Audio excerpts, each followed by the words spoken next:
All right. Good.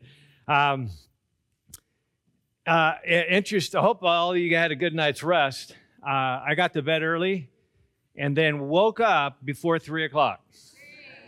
More on that a little bit later. But I was like electrified here. I was wide awake, and I kept thinking about this morning's discussion. And so I just had to get up. I just had to get up and work on this some more. This is a brand new adaptation to talk I've really never given before, really specifically for this audience. And I just felt really impressed to give this morning. Whatever part of the presentation I can't finish today, because we'll do a hard stop at 10:30, I believe. We'll finish this afternoon at, I think, 3 o'clock. And then I have a special thing I'm going to be showing you after that you won't want to miss, that's really appropriate for the times in that we're living. Okay, so basically our theme, of course, is strategies to optimize brain health, natural treatments for cognitive decline, depression, anxiety, headache, and Alzheimer's. What's the connection?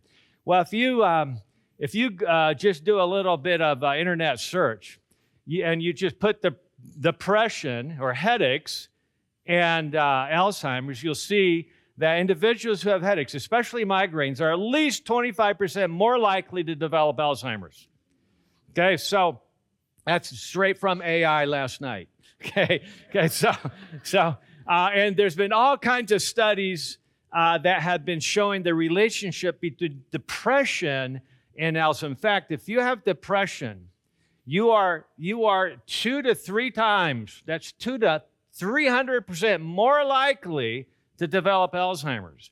Depression is exactly that. It's the depression of the brain. Something is wrong in the brain, and that is strongly associated with other things that can go wrong in the brain or similar things that eventually can lead to neurologic deficits or cognitive decline.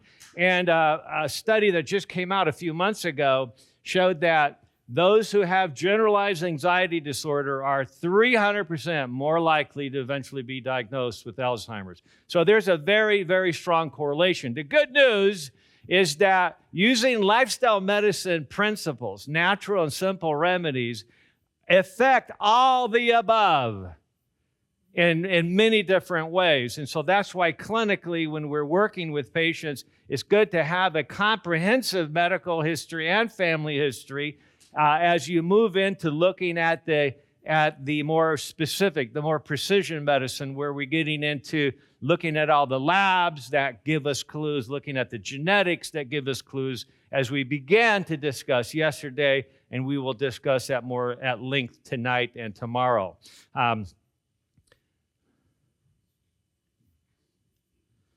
Okay. I guess I'm going to have to stay right next to my computer here. I love this verse from Jeremiah 29:11. It says, "For I know the plans I have for you, declares the Lord. Plans to prosper you and not to harm you. Plans to give you hope in the future." And as we began yesterday, the most important principle here is that there is hope. We always have to give our family members or our patients an understanding that there's things that can be done. We will work on this together. There is hope in this. Now, the focus this morning is, what's the greatest health commandment? What are the most critical strategies to optimize hippocampal neurogenesis? That's kind of the theme of what we're talking about. What is the most important health healing habit? Now, there is a requisite for successful healing. Okay, and one of the requisites here is that it's hard to fight an enemy if you don't know what it is. That's why it's so critical that we carefully reason from cause to effect. You know, that's very rare. That's very rare. What's happening nowadays is that we call it the administrative state. They want us to believe what they say because they said it. In other words, don't figure this out for yourself, okay? You just do it because we said it's important.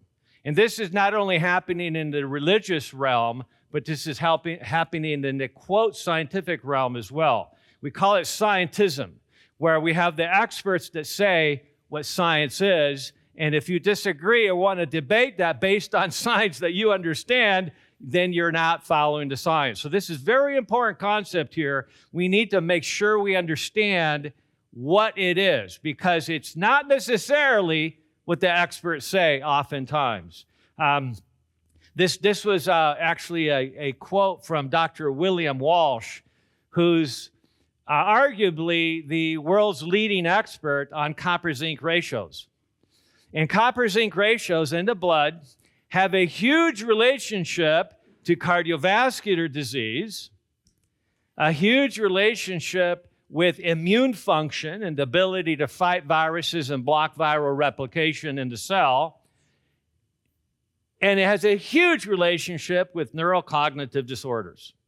So it's if you ever want to read his book, it's called Nutrient Power. Very, very interesting. He has some different perspectives that kind of woke me up to better understand that sometimes you really got to understand the nitty-gritty before you start applying the more fundamental strategies from a clinical standpoint. So I say it's hard to succeed in your health goals if you don't know the underlying causes of your concerns. I remember the story of our President Reagan.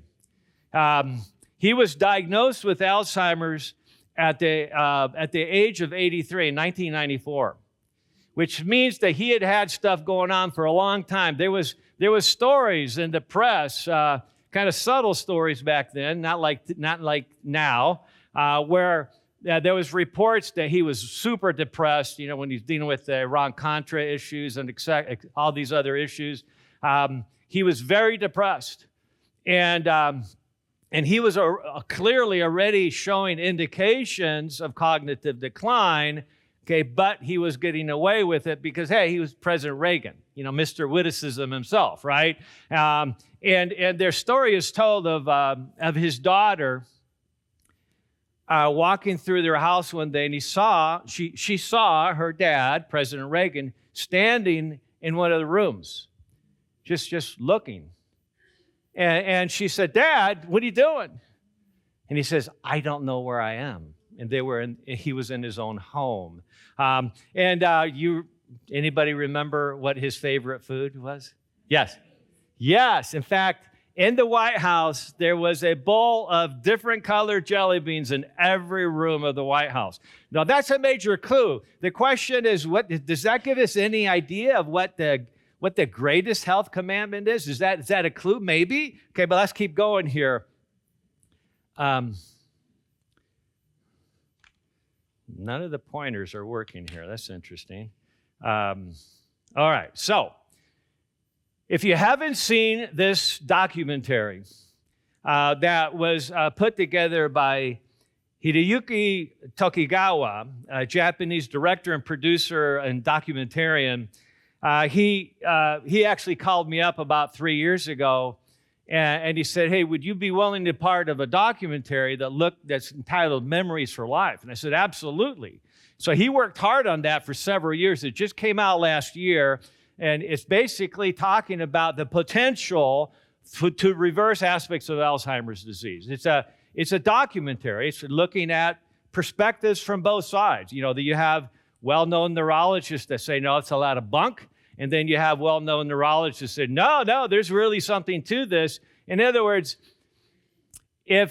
I remember when Dr. Emerson and I used to help people reverse diabetes years ago, and of course we still do, there was a lot of doctors back then, back in the 90s and 2000s, who were saying, like, show me the evidence. And I go like, you're not paying attention, because the evidence has been in the medical literature since the early 70s and before, okay, for Dr. James Anderson and others. We'll talk about that tomorrow morning.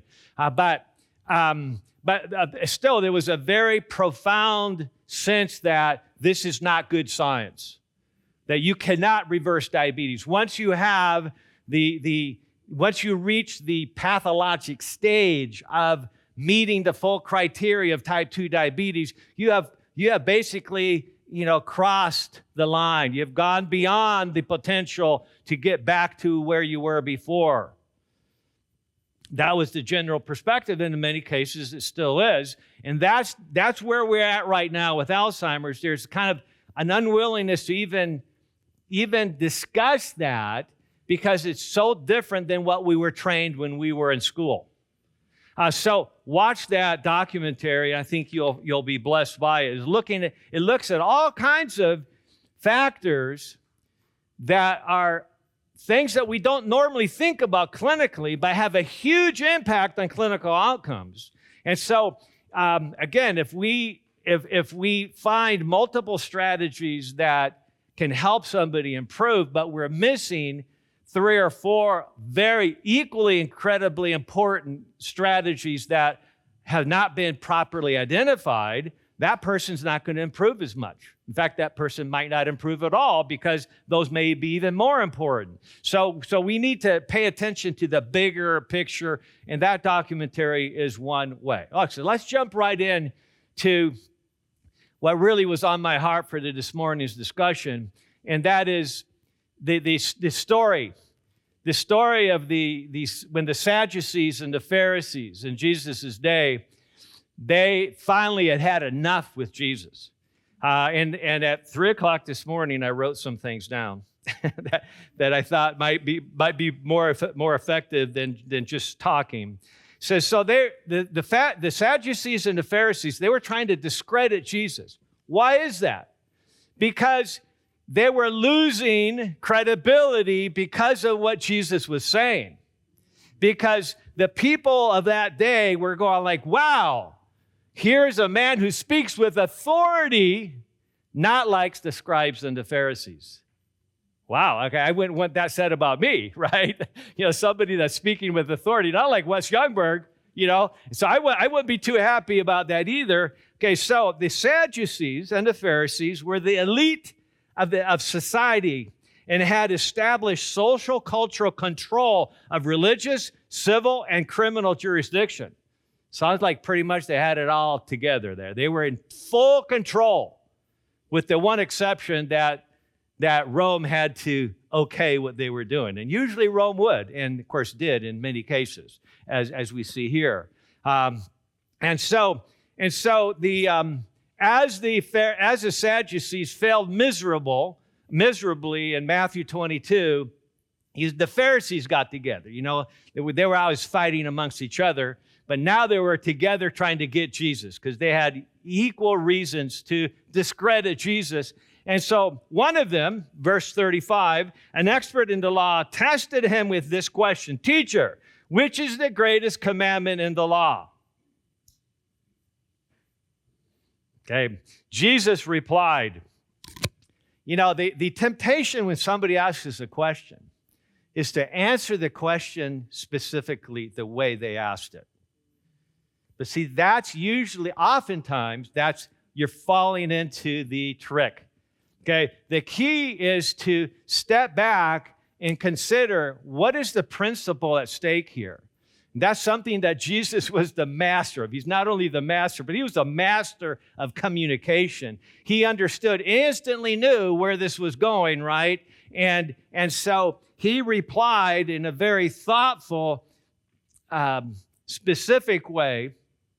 And he said this, love the Lord your God with all your heart and with all your soul and with all your mind. So he's saying love of God is the number one greatest commandment. Very important. So, and then it says, this is the first and the greatest commandment, and the second is like it. Love your neighbor as yourself. Basically, establishing that all the law and the prophets hang on these 2 commandments. So in a brilliant way, he basically didn't answer the specific question because that was a trick question. There was no good correct answer to that, because what he says, if you've broken one commandment, you have broken them all. Okay, so all the commandments stand on their own, but they are also interrelated. They're inseparable in many respects from each other. They all influence each other. So this is basically, we're leading up to the health principle, right? So here's the spiritual principle, the theologic principle that's so critical. All right, so basically we have loving God and loving our neighbor.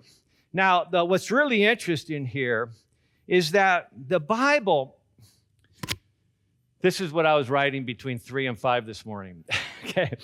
The Bible is the ultimate code book. You know, regardless I don't care I do care if you're Christian or not, but it doesn't matter what your worldview is. You may be here and you're Hindu or you're Muslim or you're agnostic. You're just interested in this topic, right? You're interested in how do we optimize the brain? Well, I'm suggesting to you that one of the ways to understand what truth is, what guides us to understand what truth is to at least consider that the Holy Bible is a code book. It is an ultimate code book for truth seekers, unlocking the secrets of human origins, why we are here and what our purpose is in life. It tells us where we came from, where we are going, and how to get there.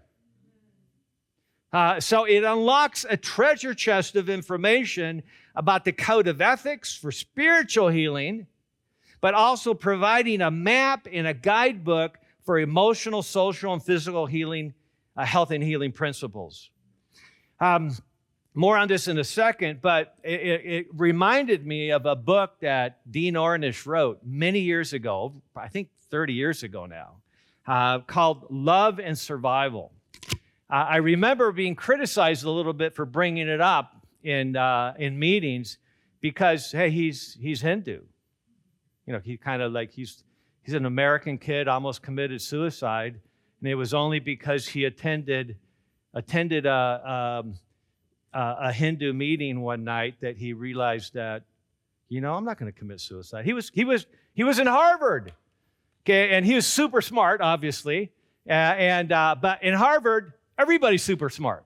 So he was a nobody at Harvard, right? And he felt like a nobody. He felt like an outcast. He didn't have any intimacy with that community, and he was so distraught by that he figured out a way to commit suicide so that his parents would think that it was a horrible accident.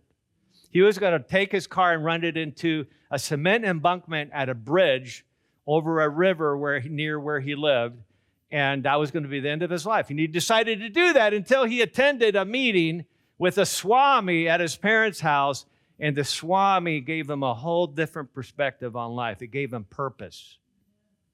Wow. Okay, well, that's an impressive story. Okay, not a Christian. Dean Ornish is actually, at times, I know him well.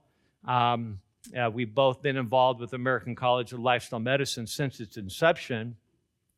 And there's times in his lectures where he kind of puts a jab on God.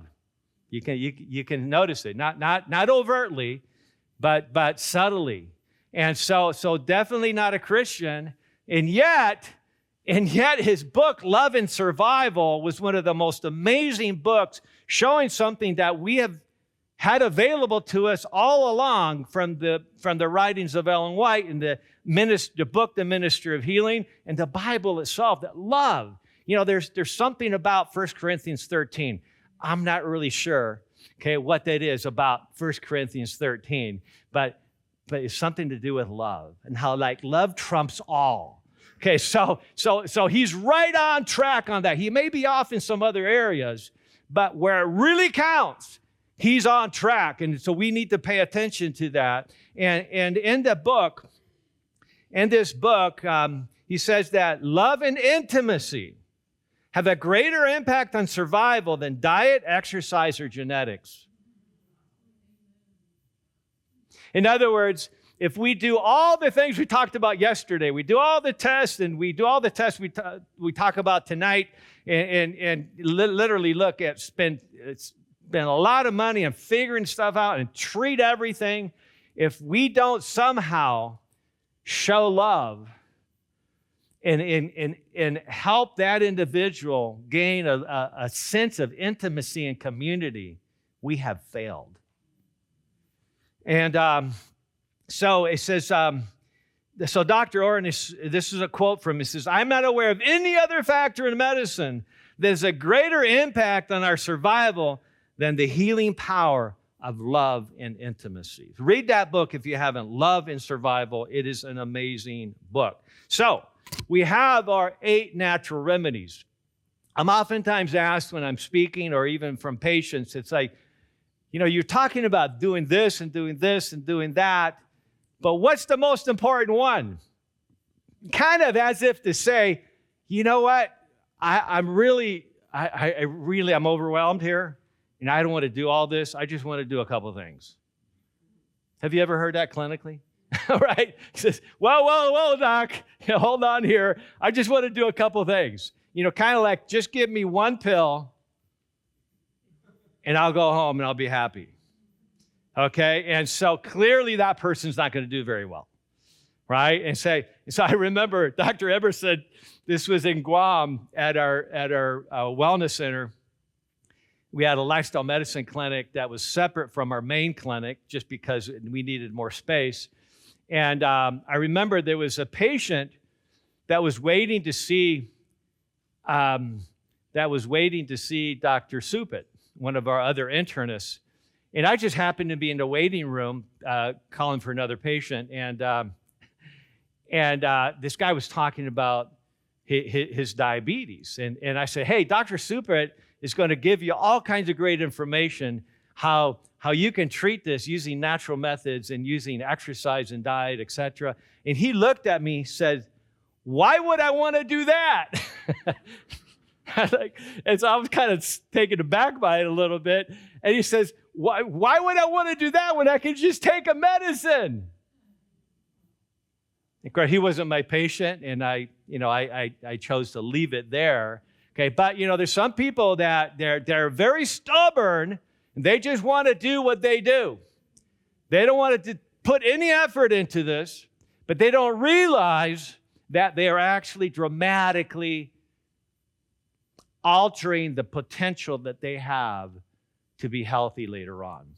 So when people ask me, well, what's the most important of these 8 natural remedies? I usually kind of smile and say, it's the ones that you're not doing. That's the most important ones. So you could make a strong case of pure air. I mean, how long can you live without air? Not very long. How long can you live without pure air? Well, that's debatable depending on how impure that air is. Sunlight. Sunlight's kind of like the forgotten stepchild of the 8 natural remedies, right? And yet, if you haven't seen Dr. Roger Schwelt's presentations on sunlight, make sure you watch those. Those are amazing presentations on sunlight where he's basically taking patients in critical care that are dying because no antibiotic, IV or otherwise, is touching their condition, and they're basically preparing the patient and the family for death.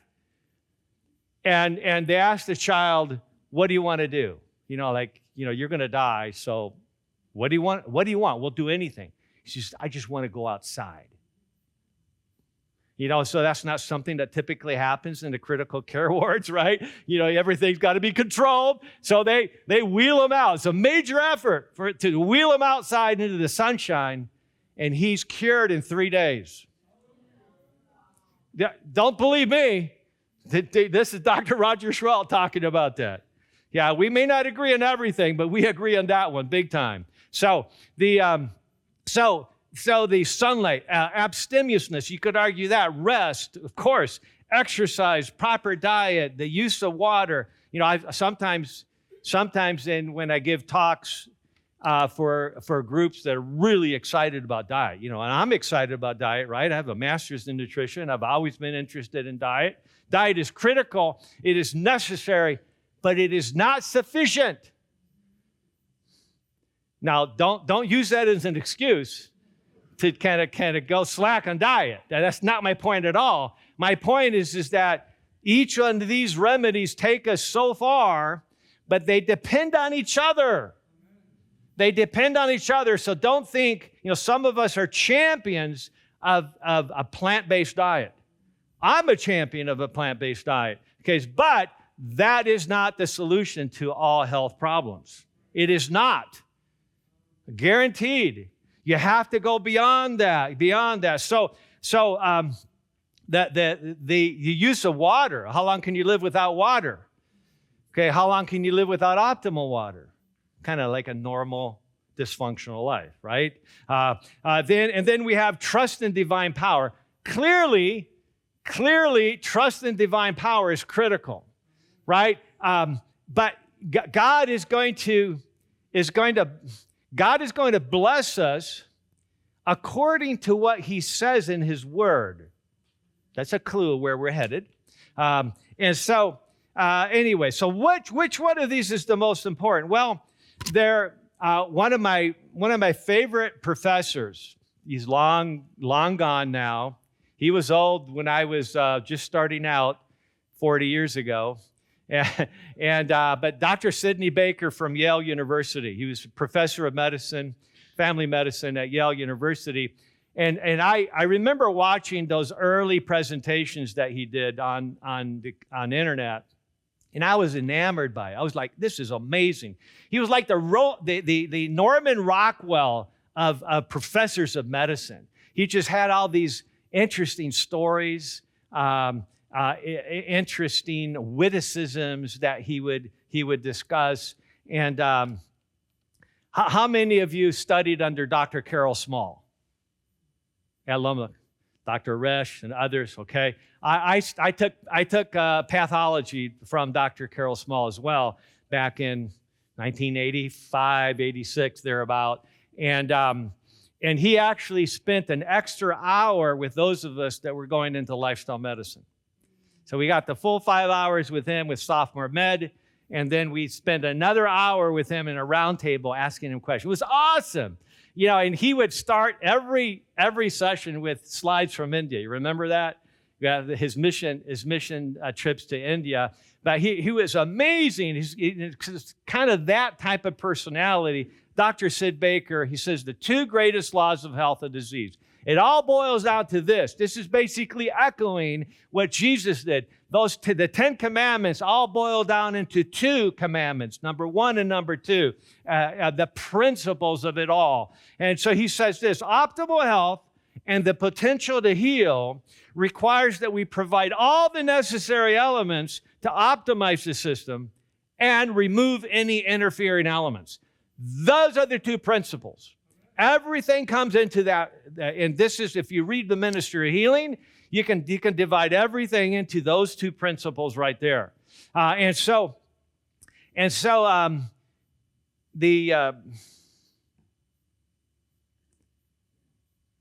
having a hard time with the advancer here. There we go. All right, so this is what he says. Nutrients are the necessary elements. Now, we're not talking about just nutrients the way we think of it. Anything that is nourishing. Is fresh air nourishing? Is sunshine nourishing? Absolutely. That near infrared, that photon exposure basically penetrates 8 or more centimeters into the body, activating the mitochondria to produce melatonin at 20 times the amount of melatonin that it could ever produce in the pineal gland. So if you're not spending some time in sunlight, I tell this to every patient, if you're not spending at least 20 minutes in the early morning or late afternoon or sometime during the day in the sunlight, you're missing out on one of the most important restorative, healing, rejuvenating events.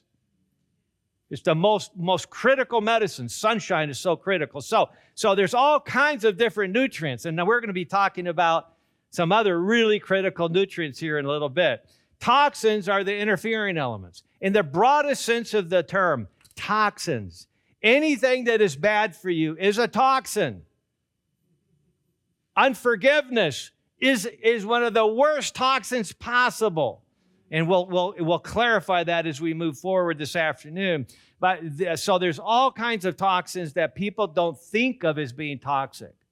I've had diabetics who were on a optimal plant-based vegan diet, and their blood sugars were just sky high, 300-400. And they were checking their blood sugars before and 2 hours after every meal. They were doing everything. They were exercising. They were doing everything. And I remember this was unusual because, most of the time when people do everything, they just get dramatic results. And of course, there can be many reasons for that, and we'll get into that tomorrow morning. But I had a hunch that there was something emotional going on with this couple.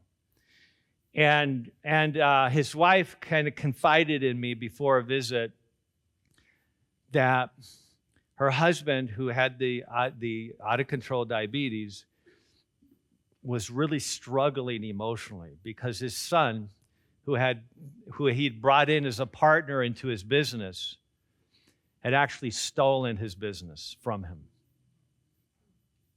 Can you imagine having a business all your life and bringing in your son into the process, and then he just takes it all? I don't know the details of that, but he was very bitter. Understandably, he was very bitter, and I had some very important discussions with him. He says that you got to let this go. You have to forgive. There's whole other topics we could talk about on forgiveness, and there's actually really good research out of Stanford and other large universities that have looked at the Forgiveness Project, have looked at what it means physiologically, psychoneural, endocrine immunology. What happens when you actually decide you're going to forgive? Not to enable further bad behavior, not to say, oh, it's okay now. What you did was fine. No, we're not talking about that. We're just saying, I forgive you, in spite of the fact that it was clearly a wrong thing. But when we're able to let go, we are the ones that heal. And the potential for others to heal is very strong as well. So there's all kinds of different toxins going on. So it was the Dr. Sid Baker again. He called it the thumbtack rules. This is one of his witticisms. He says if you're sitting on a tack, it takes a lot of aspirin to make you feel better. Okay, we see this in the clinical practice. Okay, what does this suggest? Okay, that symptomatic management or a palliative care is exactly that. It's not addressing the actual cause of the problem. Not that symptomatic management is wrong, not that palliative care is wrong. It's just that if you're actually trying to get to the point with certain chronic diseases where you're actually reversing them, you have to deal with the cause. Okay, so the Dr. Sid Baker's corollary says if you're sitting on two tacks, removing just one of them doesn't make you 50% better. And so as we get into the concept of Alzheimer's or dementia in general, remember, as Dr. Emerson pointed out, some patients say, well, we don't have Alzheimer's, we have dementia. And I said, well, if you have dementia, chances are it's Alzheimer's. Not necessarily, but roughly 80% of the time it's going to be Alzheimer's. That's the lion's share of all the multiple forms of dementia. Number two is vascular dementia. Okay, but Alzheimer's actually has components of many different things in it. There's never going to be one drug that's going to cure Alzheimer's. Dr. Bredesen makes that point very strongly. Okay, because Alzheimer's, as the main form of dementia, has multiple mechanisms that are driving it. He calls it trying to basically fix a warehouse that has 32 holes in the ceiling and just fixing 3 or 4 of them. What if there was 32 holes in the ceiling and it was raining right now? Okay, hopefully they'd fix the ones right above me, okay? But it wouldn't work, right? You got to fix all the holes. And in healthcare, we can't find all of them. We're not smart enough. We don't have the technology trying to find everything. There's so much we don't know, and yet there's so much that we do know that we can fix so many of those holes that the body if given half a chance, can fill in the rest, can heal the rest. God created us as a self-healing mechanism, not in of ourselves, but taking advantage of the bigger picture, taking advantage of the greater commandment, the greatest health commandment. So we're dealing with this issue of hippocampal rejuvenation. This is a picture that we'll touch on tonight as well of one of the top neurologists at the Mayo Clinic meeting with Glenn Campbell. This is about 10 years ago. And Glenn Campbell's wife is actually shooting the pictures and taking a video. And you can actually see this on YouTube. It's very touching. His wife was amazing. She was a rock. She was there for him all the way through, in spite of the fact that there was very good reasons. We now know why he slipped into Alzheimer's the way he did. There was major factors that he could have changed that could have altered that risk dramatically. And super nice guy, but he had his challenges, as we all do, but we have an opportunity to do something about those challenges. Some of us choose to act on them, others choose to ignore them. So here he's talking about, he's pointing his pen, okay, to the area of the hippocampi. You see the pen is pointed at the bottom of the left hippocampi there, okay, and then right across, there's actually two in each hemisphere.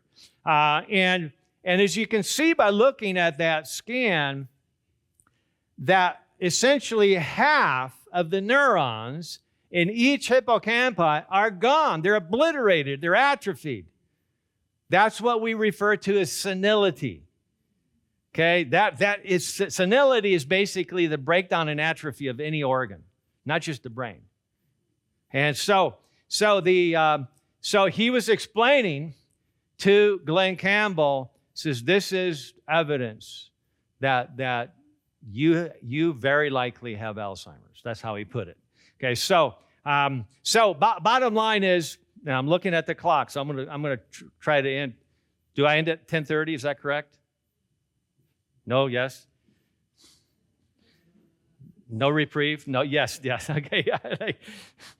Out of the mouth of babes, okay? All right, so we'll finish this. This is really good stuff. We haven't even gotten to the best stuff. So the hippocampi is the size of our thumb in the middle of the brain, represents 1% of the total brain mass. The only part of the brain that allows us to remember instantly and long-term, requires regular and ongoing restoration. Big clue, what's coming. And production of new free synapses. So we are making new free synapses every day. If we don't, we're not going to remember anything that happened that day. Okay, that's an important concept. And so that's one reason that dementia in many respects is a transient phenomenon. We have good days and bad days, and that's good news. That means if you have good days and bad days, that means that you can have more and more and more good days and less bad days by picking up on the things that drive that process. What is it that we're under the influence of?